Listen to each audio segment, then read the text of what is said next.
जय जिनेन्द्र सभी को।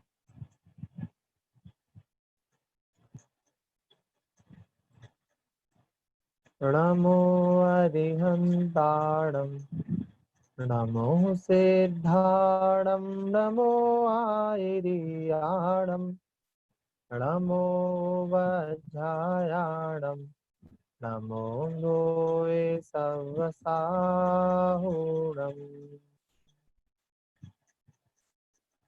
सन्मति को मम नमन हो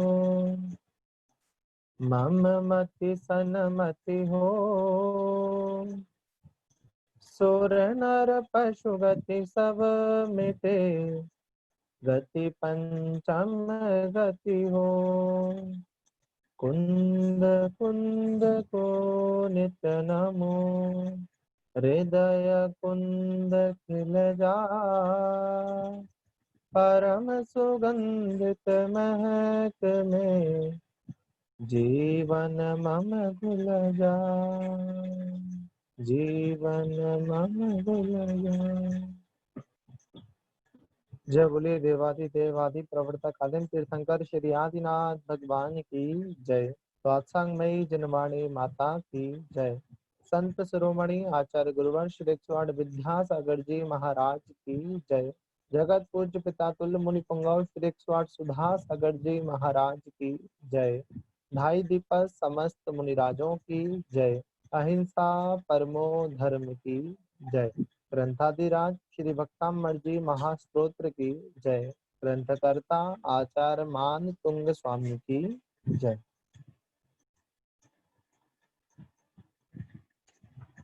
तैयार है सभी?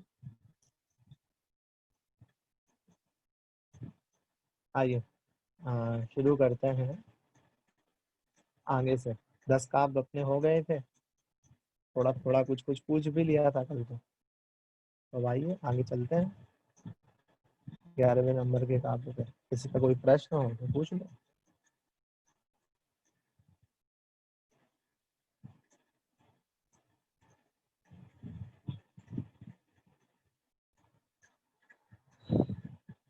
आगे चले कि कुछ पूछना है तो हाथ उठा देना, नहीं पूछना है तो आगे चलो।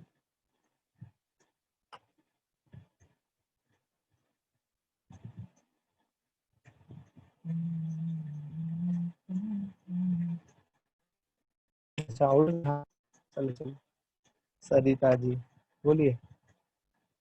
जय जिनेन्द्र भैया जी। जय जिनेन्द्र। भैया जी मेरे को ये पूछना था, कल आपने पूछा था कि भक्तिवश वो जो चौथा काव्य था, सॉरी छठा काव्य पे आपने बोला था कि भक्तिवश मुनि मानतुंग महाराज जी ने ये लिखा है, तो उसमें पहले 2-3 में भी तो भक्तिवश ही वो स्तुति कर रहे हैं, लेकिन इसमें तो उन्होंने बोला ना कि आपकी हाँ भक्ति मुझे बोलने में कारण बन रही है। बाकी बोला तो 5वें में भी कि सोहम तथापि तव भक्ति हाँ वशान मुनीश पर तुम हाँ जी स्तवम विगत शक्ति रपि प्रवृत्त। तो कब मना हाँ करा, दोनों ठीक है। हाँ, मतलब ये है कि बाकी में भी तो मतलब कह रहे हैं कि मैं भक्ति से। इतना अंतर है, इतना अच्छा। अंतर है। हाँ पहले मैं ये बोला था कि आपकी भक्ति मेरे इस स्तवन में कारण है, ठीक है। मैं जो स्तवन आपका कर रहा हूँ इसमें आपकी भक्ति कारण है। छठवें वाले में ये बोला है कि एकमात्र आपकी भक्ति ही कारण है। वहां पे ही शब्द नहीं था, यहाँ पे ही शब्द है, अच्छा ठीक है। इसलिए इसको ज्यादा बोला। अच्छा ठीक है। ठीक है। एक तरफ मैंने बोला, हाँ एक तरफ मैंने बोला हम्म कि मैं आज भोजन में ये खाऊंगा, हम्म ठीक है। हम्म दूसरी तरफ मैंने बोला मैं आज भोजन में ये ही खाऊंगा। हम्म, अंतर बहुत। ठीक है। एक मैं ये खाऊंगा मतलब और कुछ भी ले लूंगा, ठीक है। यहाँ ये ही खाऊंगा मतलब ये खाऊंगा और कुछ नहीं लूंगा, ऐसा। धन्यवाद महाराज। चलिए मोनिका जी। हाँ जी, जय जिनेन्द्र भैया जी। जय जिनेन्द्र। भैया जी 10वें का आपने प्रभाव नहीं बताया। 10वें का प्रभाव परसों बताया था, शायद कल बताना भूल गए। 10वें का प्रभाव ये था कि स्वान विषनाशक 10वें नंबर का काव्य है। उस काव्य को पढ़ने से जो कुत्ता आदि काट ले उसका जो जहर है वो नहीं चढ़ेगा आपको, उसके विष का नाश करने वाला 10वें नंबर का काव्य है। ये ठीक 10वें नंबर के काव्य में है। और कोई भाई?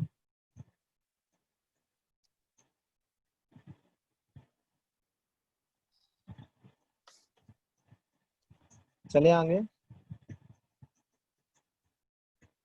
अब 11वें नंबर का काव्य है और एक आज कोशिश करेंगे 2 काव्य हो जाए, 12वें नंबर वाला भी हो जाए, ठीक है।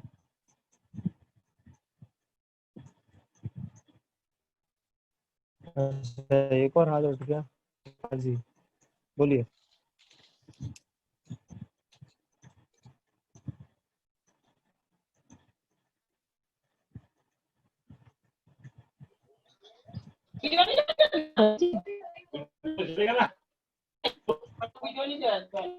हेलो आवाज नहीं आ रही, किसकी है ये? आवाज क्लियर नहीं आ रही। भैया जी, हाँ बोलिए।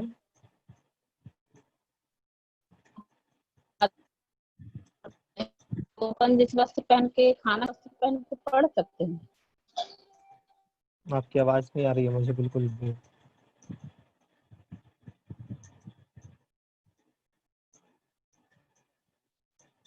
आपकी आवाज नहीं आ रही है।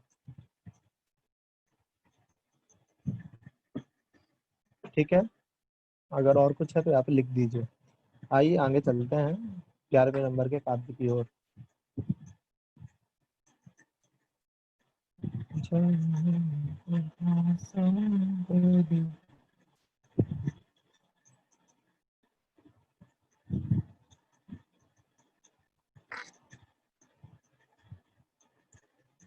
आइए, इसमें लिखा है 11वें नंबर का काव्य आकर्षक भीष्ट फल प्रदायक, है ना। तो आइए इसको देखते हैं।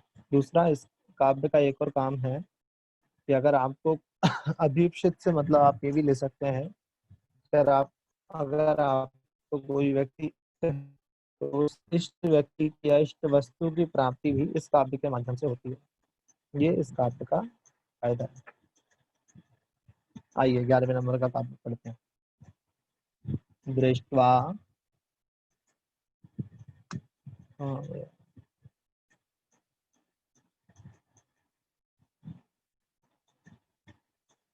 हाँ, आइए ठीक से दिखाई दे रहा है सबको?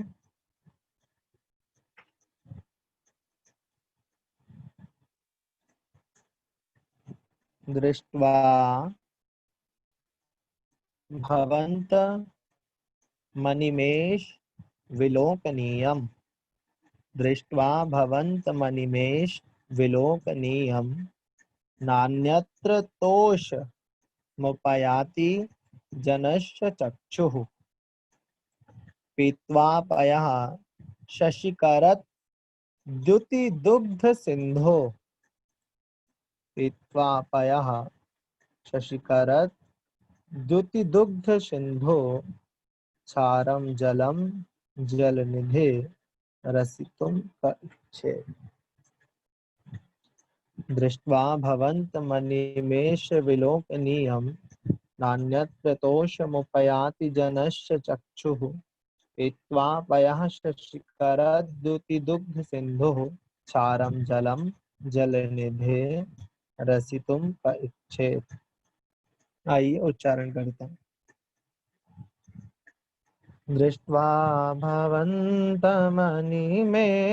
विलोकनीयम्, नान्यत्र तोषमुपयाति जनस्य चक्षु, पीत्वा पयः शशिकरद्युतिदुग्ध सिंधु, क्षारं जलं जलनिधे रसितुं क इच्छेत्।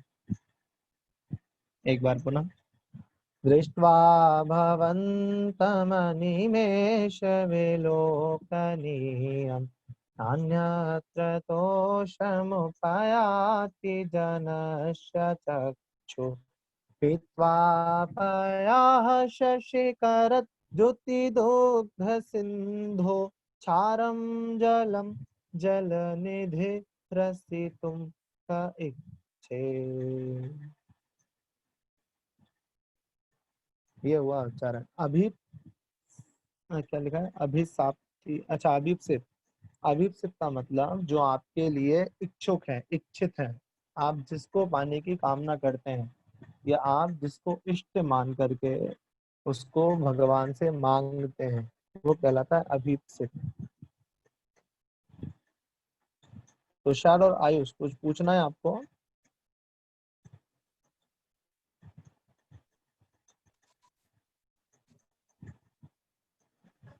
तुषार, कुछ पूछना है? भैया जी जय जिनेन्द्र, नहीं मुझे जय काव्य जिनेन्द्र। पढ़ना था। चलो पढ़ लो।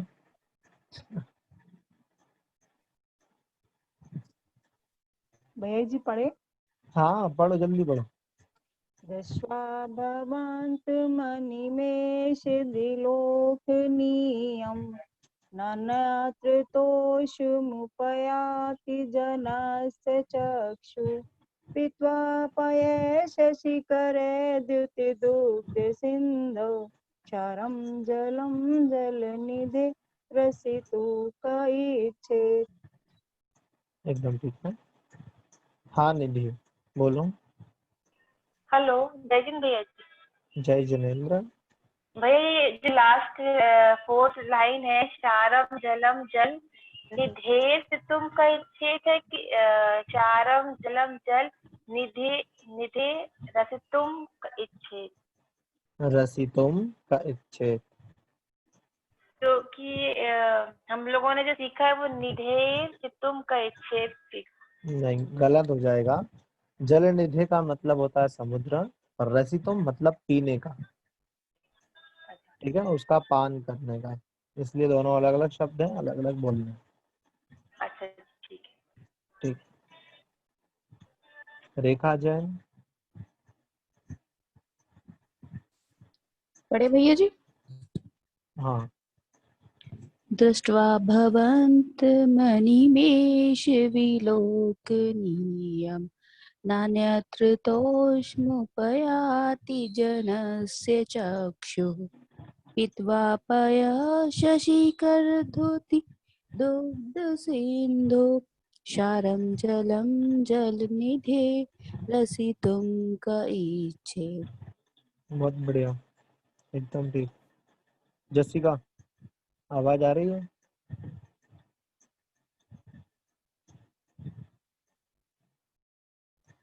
जसिका, आवाज आ रही है? जय जिनेन्द्र भैया जी। जय जिनेन्द्र, पढ़ो। दृष्टा भवन्तमनिमेषनिलोकनीयं नान्यत्र तोषमुपयाति जनस्य चक्षु पीत्वा पयशशिखर धृतिदुग्धसिन्धो क्षारं जलं जलनिधे रसितुं क इच्छेत्। एकदम ठीक है। चलिए बस, अब आगे बाद में पूछेंगे। नील जैन कौन है? नील जैन 23।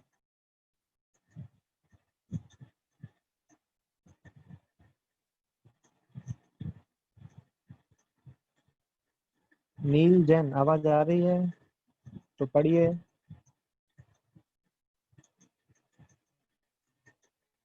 चलो, नहीं आ रही। आइए अर्थ देखते हैं इसका। उच्चारण हो गया, इसका बहुत सरल उच्चारण है। घर में शास्त्र पढ़ते हैं, जूठे कपड़े पहनकर पढ़ सकते हैं? नहीं पढ़ सकते। शास्त्र क्या, मंत्री भी जूठे कपड़े पहन करके नहीं पढ़ सकते। आइए अर्थ देखते हैं। दृष्टवा अर्थात देख करके, भवंतम अर्थात आपको, अनिमेष विलोकनीय, ठीक है। दृष्टवा अर्थात आपको, भवंतम दृष्टवा अर्थात देखकर, भवंतम अर्थात आपको, अनिमेष विलोकनीय। अनिमेष देखो, अनिमेष बोलते हैं बिना पलक झपकाए, और विलोम के नियम मतलब होता है देखने योग्य। तो बिना पलक झपकाए देखने योग्य, भवंतम दृष्टवा आपको देख करके, पीछे से अर्थ लेना है इसका। अनिमेष विलोम के नियम अर्थात बिना पलक झपकाए देखने योग्य, भवंतम आपको, दृष्टवा अर्थात देखकर। देखो जो भगवान होते हैं उनका चेहरा, उनका मुख इतना सुंदर होता है कि जब हम उनको देखते हैं, समव शरण में ही नहीं, सोचो जब सामान्य हम मंदिर में भी जाते हैं तो मंदिर की प्रतिमा को भी हम कितने अच्छे से देखते हैं, आँख पूरी वहीं हमारी, वहीं पूरा मन वचन काय सब वहीं पर लगे होते हैं। तो जब समव शरण में भगवान विराजमान है या उनका जो वास्तविक मुख कमल है वो कितना सुंदर होगा। तो जब भी कोई चीज हमें अच्छी लगती है ना तो हम उसे एक टक देखते रहते हैं। एक टक मतलब बिना पलक झपकाए। तो आदिनाथ भगवान कैसे हैं? आप बिना पलक झपकाए देखने योग्य हो, अर्थात आप इतने सुंदर हो कि आपको जब कोई देखता है तो उसकी पलकें झपकती नहीं है।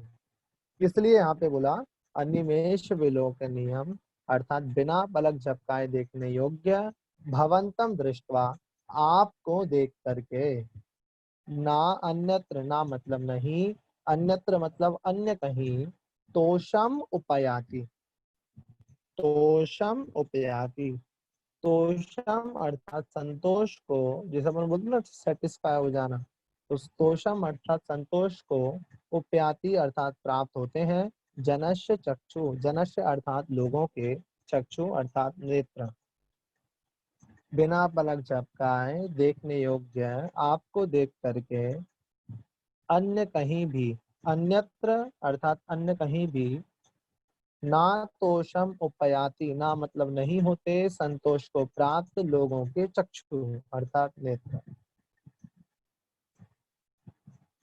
मतलब आपको जो देख ले तो कभी भी वो संतोष को प्राप्त नहीं हो सकता। मतलब जिसने एक बार आपके दर्शन कर लिया ना, दिगंबर के, वीतराग देव के, सच्चे देव के, अर्थात आपके दर्शन जिसने कर लिए, जिन नेत्रों ने आपको देख लिया, वो व्यक्ति, वो नेत्र किसी दूसरे को देखना नहीं चाहेंगे।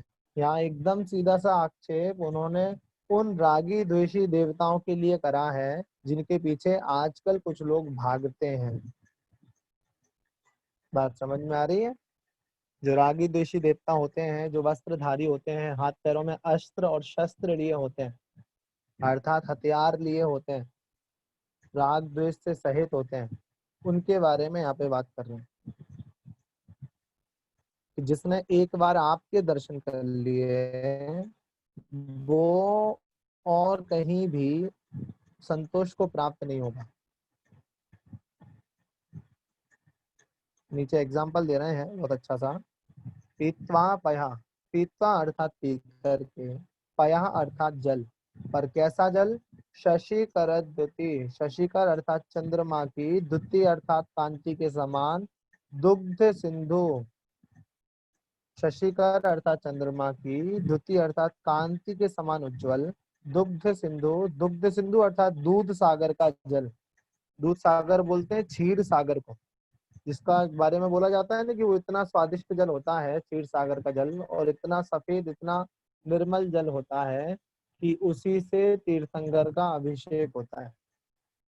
तो यहाँ पे बोल रहे हैं पीत्वा पया, पीत्वा अर्थात पी करके जल को, जो कि चंद्रमा के समान उज्जवल है, ऐसे क्षीर सागर के जल को, दुग्ध सिंधु अर्थात क्षीर सागर के जल को। क्षारम जलम, क्षारम अर्थात खारे, जलम अर्थात जल को, जल निधे अर्थात लवण समुद्र के, लवण समुद्र के, क्षारम जलम खारे जल को, रसितुम अर्थात पीने की, का इच्छे कौन इच्छा करेगा अर्थात कोई नहीं।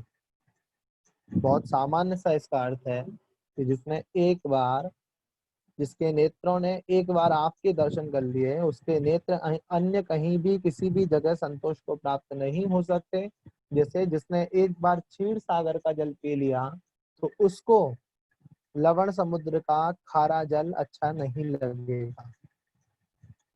अर्थात आप क्षीर सागर के जल के समान अमृतमय हो, और अन्य जो कुदेव हैं, रागी देशी देवता हैं, वो लवण समुद्र के जल के समान है।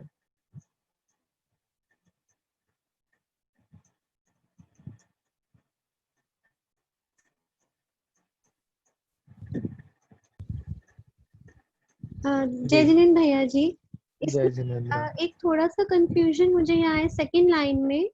हाँ जो ऊपर लाइन है उसमें लिखा है न अन्यत्र तोषम उपयाति जनस्य चक्षुः, हाँ और जो नीचे इसमें जो ये संधि करके बताते हैं उसमें लिखा है तोषम संतोष को, और न उपयाति, ऊपर हाँ उपयाति है नीचे न उपयाति नहीं, है, वो थोड़ा सा कंफ्यूज। एकदम ठीक है। ऊपर जो है उसमें ना देखो, सबसे आगे दे दिया ना अन्यत्र तोषम उपयाति। हाँ तो जी जब इसको व्यवस्थित रूप में लिखेंगे तो ऐसे लिखेंगे जी, अन्यत्र तोषम ना उपयाति। अन्यत्र तोषम न उपयाति। जी जी हाँ, जी, ठीक है, ओके। इसको अन्वय बोलते हैं। अन्वय अर्थात लाइन से लगाना। देखो जब क्या होता है, जब भी कभी ये काव्य आदि लिखते हैं, दोहे आदि लिखते हैं ना, तो उनको जी लिखने में शब्द का संयोजन करना पड़ता है कि कौन सा शब्द आगे रखे, कौन सा पीछे रखे, ताकि वो बराबर बने, जी उच्चारण जी में भी ठीक बने। और जैसे ये बसंत दिल का छंद है, तो उसका जो नियम है उसमें भी सही बैठे हैं, तो वो जी, शब्द आगे पीछे हो जाते हैं। फिर जब अपन अर्थ लगाते हैं तो ऐसे लगाते हैं। अब इसमें भी देखो ना, अनिमेष विलोकनी हम पहले लिया, फिर भवंतम दृष्टवा बाद में लिया। हाँ जी जी जी जी, इससे तो हम प्रोनाउंस तो ऐसे ही करेंगे ना, न अन्यत्र हाँ, तोषम प्रोनाउंस तो उपयाति जनस्य जनस्य चक्षु। हाँ एकदम ठीक है। जी ठीक है, thank you। एक बार और अर्थ देखेंगे। दृष्टवा अर्थात देखकर, भवंतम अर्थात आपको, अनिमेष विलोकनीयम बिना पलक झपकाए देखने योग्य, ना अन्यत्र अन्य कहीं भी नहीं, तोषम उपयाति संतोष को प्राप्त होते, जनस्य चक्षु अर्थात लोगों के नेत्र। हे बिना पलक झपकाए देखने योग्य, आपको देख करके प्राणियों के नेत्र अन्य कहीं भी संतोष को प्राप्त नहीं होते। जैसे शशि करत द्युति दुग्ध सिंधु, शशि करत द्युति चंद्रमा की किरणों के समान उज्ज्वल, दुग्ध सिंधु क्षीर सागर के जल को, पया जल को, पीत्वा अर्थात पी करके, क्षारम जलम जल निधे, जल निधे अर्थात लवण समुद्र के, क्षारम जलम अर्थात खारे जल को, रसितुम का इच्छे पीने की कौन इच्छा करेगा, अर्थात कोई नहीं। हे प्रभु, मैंने आपके दर्शन कर लिए हैं, अब मुझे संसार में अन्य कोई भी नहीं भाएगा। ये आपके दर्शनों का प्रभाव है, क्योंकि आप हैं ही इतने सुंदर। ये इसका अर्थ हुआ। कौन लगाएगा अर्थ? सिर्फ 2 लोग। चलो कमलेश जैन लगाइए। जय हिंद जी। जय जिनेन्द्र। इसमें यही बता रहे बेसिकली कि जैसे बिना पलक झपकाए आपको एकटक जो देख लेगा तो उसको आपको अपना नेता बना लेगा। फिर मतलब आपको स्वामी बना लिया उसने, तो उसको और कोई देखने में अच्छा नहीं लगेगा, और किसी को देख मतलब संतोषी होगी। जैसे क्षीर सागर समुद्र जो है ढाई द्वीप से बाहर है और उसका दूध जैसा पानी है, तो उसके लिए जो है वहां पे मनुष्य तो जा नहीं सकते, कोई स्नान नहीं करता, तो बहुत हाँ पवित्र जल है और भगवान जी का अभिषेक करते हैं उससे। तो उतने पानी को मिले तो कोई लवण समुद्र खारे पानी में क्यों जाना चाहेगा। एकदम ठीक है। उसी प्रकार जब मुझे आपके दर्शन मिल रहे हैं, आपका सानिध्य मिल रहा है, तो मैं इन रागी द्वेषी देवताओं देवियों के पास क्यों जाना चाहूंगा। मुझे तो अब आप ही अच्छे लगे हो और कोई नहीं चाहिए। ये इसमें बोल दिया। एक और।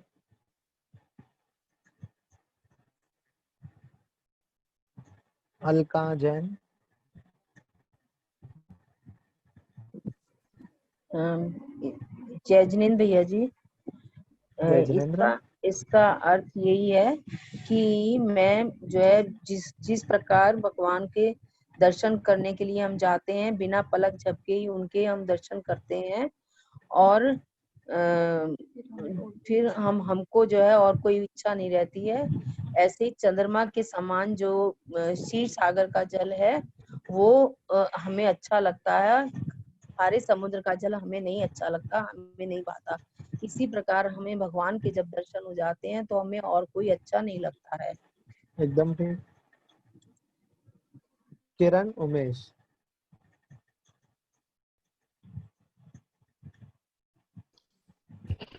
जय जिनेन्द्र भैया जी। जय जिनेन्द्र। शब्द से लगाऊं भैया जी कि वैसे बता दूं? जैसे भी लगाना चाहें लगाइए, शब्द से लगाएं तो बहुत अच्छा। दृष्टवा यानी देखकर, भवंत यानी आपको, अनिमेष विलोकनीयम एक टक बिना पलक झपकाए, न अन्यत्र, अन्यत्र मतलब दूसरी जगह, ना यानी नहीं, तो समुपयाति संतोष को प्राप्त नहीं होते, जनस्य यानी मनुष्य, चक्षु यानी नेत्र, पीत्वा यानी पीकर, पयः यानी पानी, शशिकरा द्युति चंद्रमा की कांति के समान, दुग्ध सिंधु दूध के समान, क्षीर सागर का, सिंधु यानी दुग्ध, हाँ समुद्र, क्षारम यानी खारा, जलम यानी जल, जल निधि यानी समुद्र, रसितुम का इच्छित, कौन का यानी कौन, रसितुम इच्छित पीना चाहेगा अर्थात कोई नहीं। मतलब मानतुंग आचार्य कहते हैं कि हे भगवान, आप एक बिना पलक झपकाए एकटक देखने योग्य आपके दर्शन करने के बाद कौन ऐसा पुरुष होगा जो चंद्रमा के समान कांति वाले क्षीर सागर के जल को ना पीकर खारे पानी के खारे समुद्र के जल को, पानी को पीना चाहेगा। एकदम ठीक है, हो गया बस। अब इसका सामान्य रूप में यह अर्थ समझ लो कि अगर किसी व्यक्ति ने अमृत रखा है, किसी सामने और विष रखा है, मतलब एक तरफ अमृत है एक तरफ विष है, अब कोई अमृत को छोड़ करके अगर विष को ग्रहण करता है तो वो मूर्ख है। उसी प्रकार अगर किसी का जन्म जैन कुल में हुआ है और उस जैन कुल में जब उसे वीतराग भगवान मिले हैं, सच्चे देव मिले हैं, निर्ग्रंथ साधु मिले हैं और दिगंबर देव मिले हैं, और वो उनको छोड़ करके अगर किसी रागी द्वेषी देवी देवताओं के पास जाता है, उनकी पूजा अर्चना करता है, तो फिर वो ऐसे ही उस मूर्ख व्यक्ति के समान ही है कि जिसको अमृत और विष में फर्क नहीं पता, जिसके सामने अमृत का प्याला रखा हुआ था लेकिन उसने वो ठुकरा करके और विष का प्याला ग्रहण कर लिया, तो वो उसकी मूर्खता है, महानता नहीं है। जब हमें इतना उच्च कुल मिला है, इतने अच्छे देव मिले हैं, तो हमें चाहिए कि हम उनका बहुमान करें और उनकी ही अर्चना आदि करें, अन्य किसी की नहीं। ऐसा आचार्य मानसिंह स्वामी ने कहा। ठीक हुआ?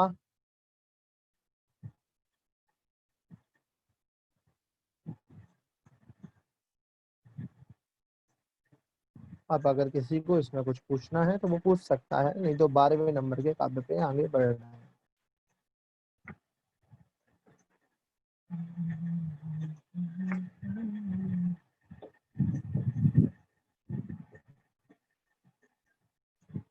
आइए अब 12वें नंबर का काव्य, इसमें लिखा है गज मद विदारक एवं वांछित रूप प्रदायक।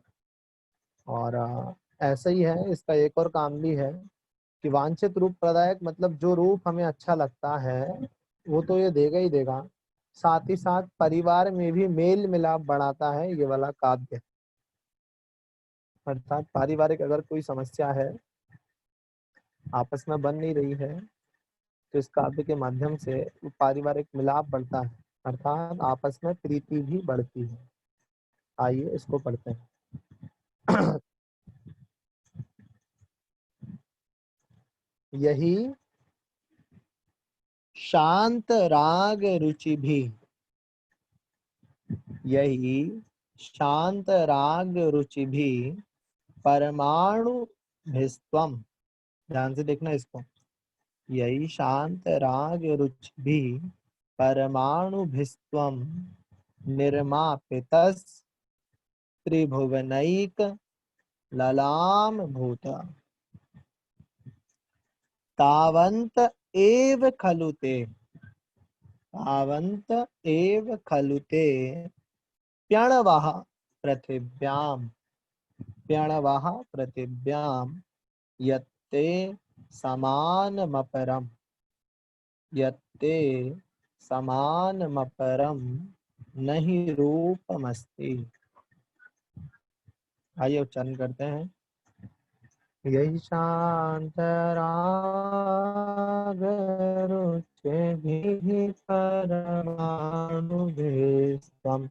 निर्मापितस्त्रिभुवनैकललामभूत तावन्त एव खलु ते प्रणवाः पृथिव्यां यत्ते समानमपरं नहि रूपमस्ति।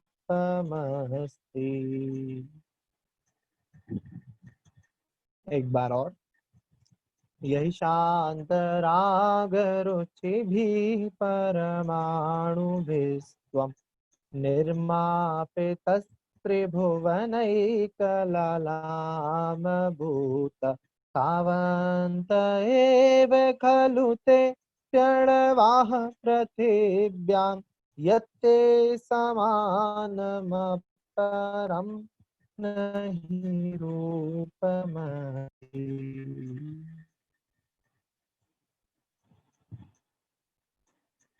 कितने जल्दी हाथ उठाते हो। शर्मिला जैन। जय जिनेन्द्र भैया जी। जय जिनेन्द्र। यही शांत राग रुचि भी परमाणु विश्रम निर्मापितस्त्रिभुवने कललाम भूत तावन्त एव खलु ते प्रणवा पृथ्व्यां यत्ते समानमपरं नहि रूपमस्ति। बहुत सुंदर। टिया। हेलो हाँ भैया जी जय जिनेन्द्र। जय जिनेन्द्र। उच्चारण कीजिए। यही शांत राग रुचिभिं परमाणुभिस्तत्व निम्राप्रतस्त्रिभुवनेकललामभूता तावन्त एव खलु ते प्रणव्या यत् पृथिव्यां यत्ते समानमपरं नहि रूपमस्ति। चार जगह गलती। रुचि भिम नहीं, रुचि भी। परमाणु भिस्त्वम निर्मापितस और ते प्रणवः पृथिव्याम।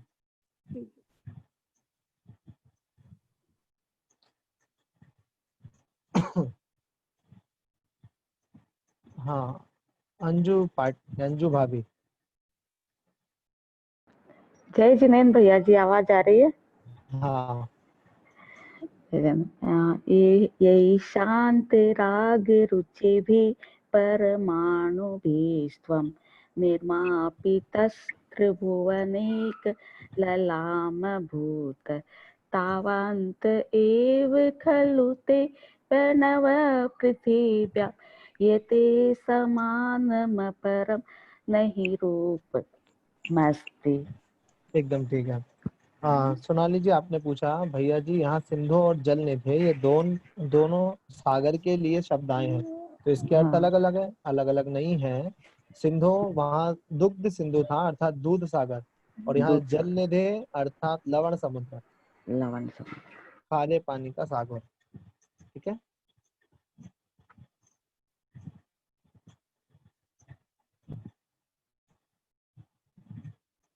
उच्चारण कीजिए। शान्तरागरुचिभिः परमाणुभिस्त्वं निर्मापितः स्त्रिभुवनैकललामभूत तावन्त एव खलु ते प्रणवः पृथिव्यां यत्ते समानमपरं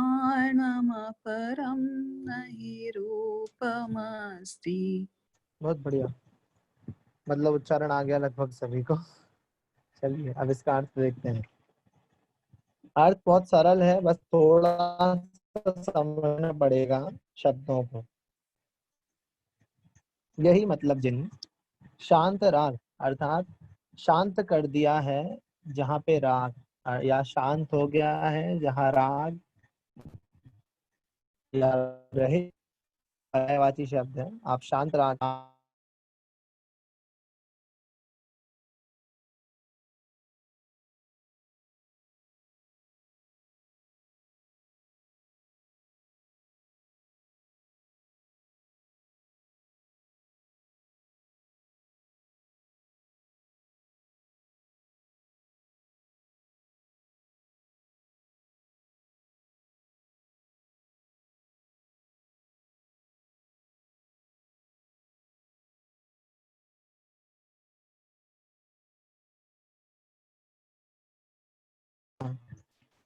हाँ अभी आ रही है, म्यूट हो गया था पता नहीं कैसे।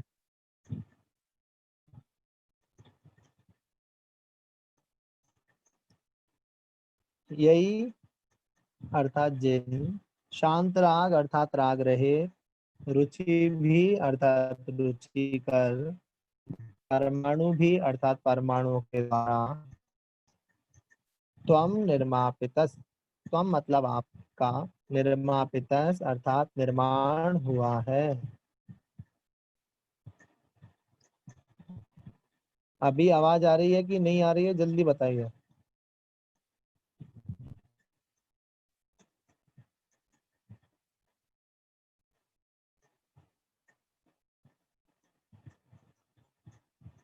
आ रही है ना, चलो ठीक है।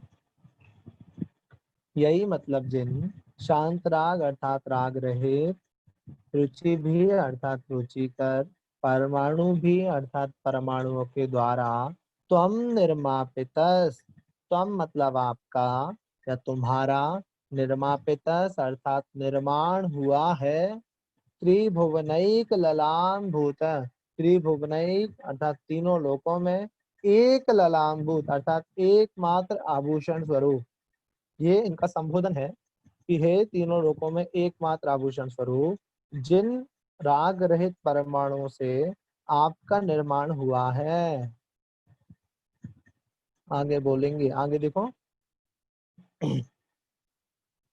ताबंत अर्थात उतने एव ही थे, तावंत एव उतने ही थे, खलु मतलब निश्चय से, ते अपि अणवः, ते मतलब बे, अपि मतलब भी अणवः अर्थात परमाणु, पृथिव्याम अर्थात पृथ्वी पर, वे परमाणु इस पृथ्वी पर उतने ही थे। क्यों? क्योंकि यत ते, यत मतलब क्योंकि, ते मतलब आपके, समान मतलब समान, अपरम अर्थात दूसरा, नहीं, रूपम अस्ति, रूप नहीं है।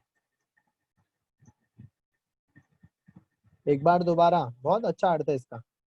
त्रिभुवनैक ललाम भूता, तीनों लोकों के आभूषण स्वरूप, यही शांत राग रुचि भी, जिन राग रहित रुचिकर परमाणुओं के द्वारा, त्वम निर्मापितस आपका निर्माण हुआ है, तावंत एव खलु निश्चय ही वे उतने ही थे, ते अपि प्रणवः पृथिव्याम वे भी परमाणु पृथ्वी पर, यत मतलब क्योंकि, ते समानम अपरम नहीं रूपमस्ति आपके समान दूसरा कोई रूप है ही नहीं, कोई रूप दिखता ही नहीं। कहने का तात्पर्य यह है कि जिन परमाणुओं के, देखो हम सब जानते हैं ना, ऐसा कहा जाता है कि पंच तत्व से मिलकर के शरीर बना है, और अगर वास्तविक भाषा में बोलो, धर्म की भाषा में, तो ऐसा है, हम बोलते हैं ना कि हमारे जो नाम कर्म का उदय था उसके कारण हमें शरीर की रचना हुई, और हम जितना शुभ नाम कर्म मानेंगे हमें शरीर उतना ही सुंदर मिलता है। तो यहाँ पे बोल रहे हैं क्योंकि आप तो अतिशय पुण्यवान थे, तो आप, और हम सभी जानते हैं कि जो शरीर की रचना होती है, औदारिक शरीर, कारमण शरीर, सब कर्म परमाणुओं से होती है। तो यहाँ पे बोल रहे हैं कि तीनों लोकों में जितने भी अच्छे अच्छे कारमण परमाणु थे, अर्थात जितने जितने अच्छे कर्म परमाणु थे, वे सब आपको बनाने में लग गए, आपके शरीर की रचना करने में लग गए। अब दूसरे परमाणु इस संसार में उतने अच्छे बचे ही नहीं, इसलिए तो आपके समान कोई दूसरा नजर ही नहीं आता। जितने सुंदर आप थे उतना सुंदर कोई नहीं है। जो शोभा, जो रूप, जो कांति, जो उज्ज्वलता आप में थी, वैसी किसी और में दिखाई नहीं होती, दिखाई नहीं देती। क्यों? क्योंकि तावंत एव खलुते तणवः पृथिव्याम, वे परमाणु इस धरती पर उतने ही थे जितने आपको बनाने में खर्च हो गए।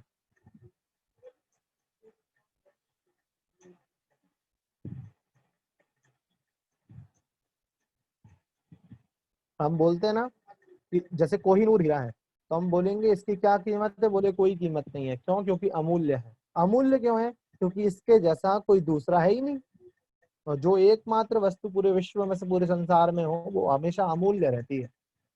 उसी तरह आप भी अमूल्य हो, क्योंकि आपके समान कोई दूसरा है ही नहीं।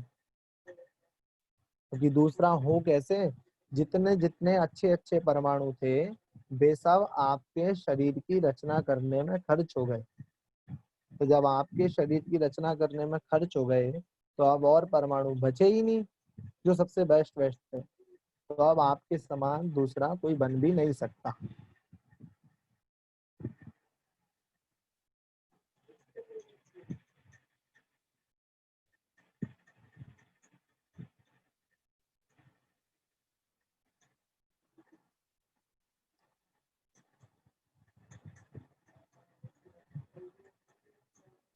हाँ रुशिल बोलो।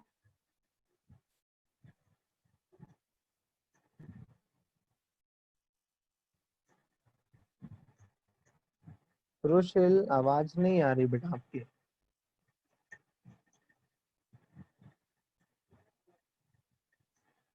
नहीं आ रही आवाज। और कोई अर्थ बताएगा इसका? रेखा जैन बोलिए। ये जी आवाज आ रही है? हाँ आ रही है। ये यानी जिन शांत राग यानी शांत हो गया राग, रुचि यानी रुचिकर, परमाणु यानी परमाणु द्वारा, तो यानी आपका निर्मापित निर्माण हो रहा है। त्रिभुवन का मतलब होता है तीन लोक के, ललाम भूत यानी आभूषण, सावंत यानी उतने ही, ते यानी वे, अपति यानी क्योंकि, प्रतिबिंबिया यानी पृथ्वी, यत यानी कोई की, रूप मस्ती यानी रूप नहीं। यानी जितने परमाणु आपको आपकी रचना करने में लग गए उतने परमाणु अब नहीं है, जितने सुंदर आप हो उतना कोई नहीं है। नहीं, अर्थ ये लगेगा कि जितने अच्छे अच्छे बेस्ट बेस्ट परमाणु थे ना वे सब आपकी रचना करने में खर्च हो गए। इसलिए अब अब ना तो वे परमाणु बचे ना उनके जैसे दूसरे परमाणु बचे, और चूंकि वे नहीं बचे इसलिए अब आपके जैसा भी कोई दूसरा नहीं है। शिल्पा जी, कल्याण, कल्याण ना? जय जिनेंद्र भैया जी। नहीं, भिलाई से भी है। भिलाई, हाँ हाँ बोलिए। हाँ भैया जी, जो शांत परमाणु थे, राग रहित जो परमाणु थे, वो है आपकी रचना में पूरे लग चुके हैं। इसलिए हाँ। हे त्रिभुवन के आभूषण रूप भगवान, अब पृथ्वी पर इतने परमाणु नहीं है, क्योंकि जितने परमाणु थे वो आपकी रचना में समाप्त हो चुके हैं, क्योंकि आपसे सुंदर इस संसार में और कोई भी नहीं है। एकदम ठीक है। अर्चना जी कोटा, अध्यक्षा बालिका हॉस्टल। हाँ जय जिनेंद्र भैया जी। जय जिनेंद्र। हे तीनों लोगों के एकमात्र आभूषण स्वरूप, जिन राग रहित परमाणुओं से आपकी शरीर की रचना की गई, वे परमाणु इस पृथ्वी पर उतने ही थे जो आपकी शरीर की रचना को बनाने में खर्च हो गए। उसके जैसा अब कोई परमाणु इस पृथ्वी पर नहीं बचा, इसलिए अब आपके समान कोई दूसरा नहीं बन सकता। एकदम ठीक है। हाँ रुशिल बेटा, आवाज तो आ नहीं रही तेरी। हाँ अब आ गई। आ गई। हाँ तो इसका मतलब, इसका अर्थ यह है कि जो संपूर्ण शांत राग रूपी जो सब परमाणु थे वो आपकी रचना करने में, आपको बनाने में वो सब समाप्त हो गए, आपके निर्माण करने में। हाँ। क्योंकि इसीलिए हमें आपके जैसा सुंदर शरीर है वैसा कोई और पुरुष नहीं दिखता। एकदम ठीक, बहुत जोरदार, बहुत बढ़िया। एक वो बच्ची थी ना, क्या नाम था, ध्रुवी गांधी, वो नहीं आती क्या अभी? वो भी अच्छा अर्थ लगाती थी। हाँ मंजू जी।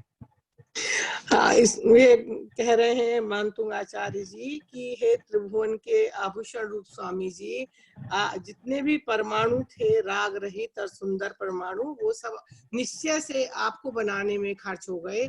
अब ऐसे परमाणु और बचे ही नहीं हैं, क्योंकि हम ऐसा आप जैसा रूप वाला कोई दिखता ही नहीं है। तो वो क्यों नहीं दिखता? क्योंकि वो परमाणु बचे ही नहीं, तो और बनेंगे कैसे? इसीलिए हमें आपको आप जैसा सुंदर और कोई दिखता ही नहीं। एकदम ठीक। चलिए, तो आज 2 काम अपने हो चुके हैं, दोनों काम बहुत सुंदर थे।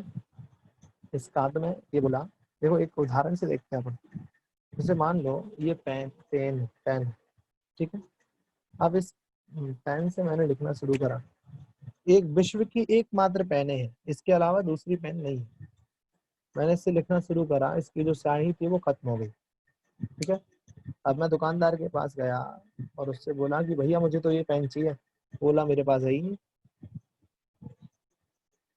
मैंने कहा कोशिश करो, बोले नहीं है। तो बोले इसके जैसी कोई दूसरी दे दो। बोले वो एक ही थी, वो उसके जैसी कोई दूसरी भी नहीं है, और वो अब खत्म हो चुकी है। उसी तरह इस संसार में तीर्थंकर को जिन्होंने बनाया, जिन कार्बन परमाणुओं से, जिन कर्म परमाणुओं से उनकी रचना हुई, वे उस पूरे संसार में उतने ही थे, अच्छे बेस्ट क्वालिटी के। तो वो उनकी रचना करने में खर्च हो गए। अब जब वे बचे ही नहीं तो पेन कहाँ से मिलेगी? तो फिर अब इसलिए उनके समान कोई दूसरा तीर्थंकर है ही नहीं, या उनके समान, उनके जैसा रूप वाला अब कोई हमें दिखता ही नहीं, जो कि दूसरा है ही नहीं।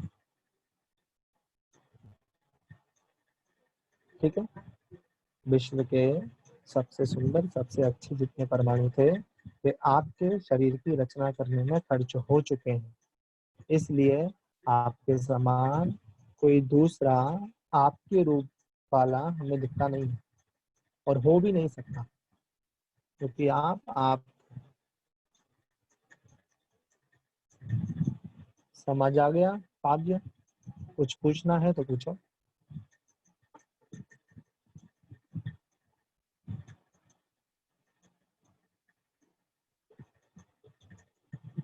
अलका जैन जी, बोलिए। 11वें काव्य का प्रभाव क्या है वो बता दीजिए। अभी बताया तो था। 11वें काव्य का कितनी बार पूछा? पूछो एक ही चीज। देखो, नहीं, 11वें नंबर का जो काव्य है वो हमारे लिए इष्ट व्यक्ति का, मतलब इष्ट वस्तु अगर हमें कोई है, या जो हमें अच्छा लगता है कोई व्यक्ति या कोई वस्तु, तो उसको उसकी पूर्ति कराएगा।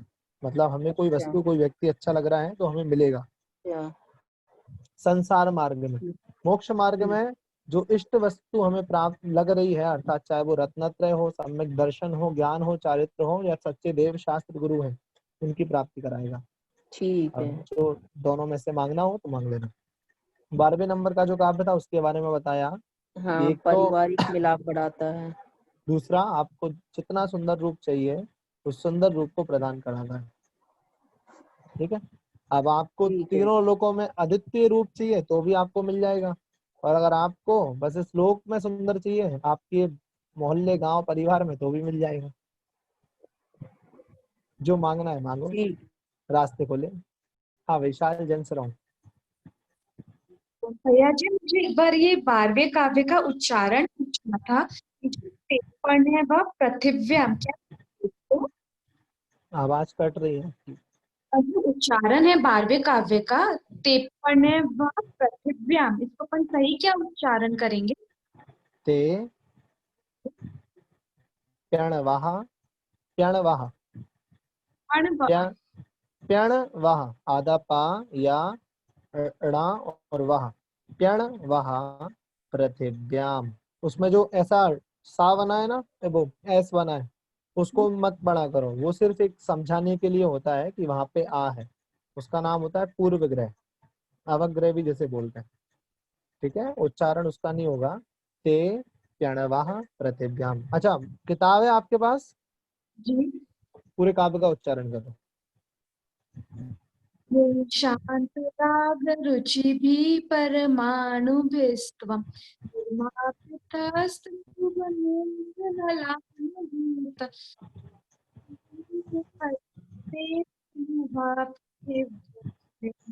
यते समानतरम रूपमस्ति। तीसरी लाइन का दोबारा कीजिए। तावन्त एव खलु ते पण्यवा पृथिव्याम्। हाँ ठीक है। प्रणवाहा पण्यवा पृथिव्याम, पणवा नहीं, प्रणवाहा। ठीक है। यही शांत राग रुचि भी परमाणु भेस्त्वं निर्मापितस्त्रिभुवनैकललाम भूत तावन्त एव खलु ते प्रणवः पृथिव्यां यत्ते समानमपरं न हि रूपमस्ति। ठीक है, चलिए जिनवाणी स्तुति। कौन करेगा जिनवाणी स्तुति? वो वाली याद है? प्रभुदेव आपके पवित्र मुख से। शर्मिला जैन, वही वाली चाहिए हमें, ध्यान रखना। 3 हाथ उठे। ज्योति जैन दादर, इनसे तो पूछेंगे नहीं ज्योति दीदी से। पूरी क्लास में तो हाथ उठाए नहीं इन्होंने कुछ पूछने के लिए, कुछ बताने के लिए। अच्छा शिलोंग से, आपको याद है वो प्रभुदेव आपके पवित्र मुख से? लिखा हुआ भी और थोड़ा थोड़ा याद भी है। चलो अटकती हूँ मैं। कराओ, स्तुति कराओ, जिनवाणी स्तुति। प्रभुदेव के पवित्र मुख से निश्रित जो तलवाणी जन जन मन के मल को हरती अतः कहाती जिनवाणी। जयवंतो माँ जग में तब तक जब तक सूरज चांद रहे जिनवाणी कर्म हो माँ। अब तक हम विश्रांत रहे, अब तक हम अब हम न विषयांध रहे। कायोत्सर नोबाल नमुखा।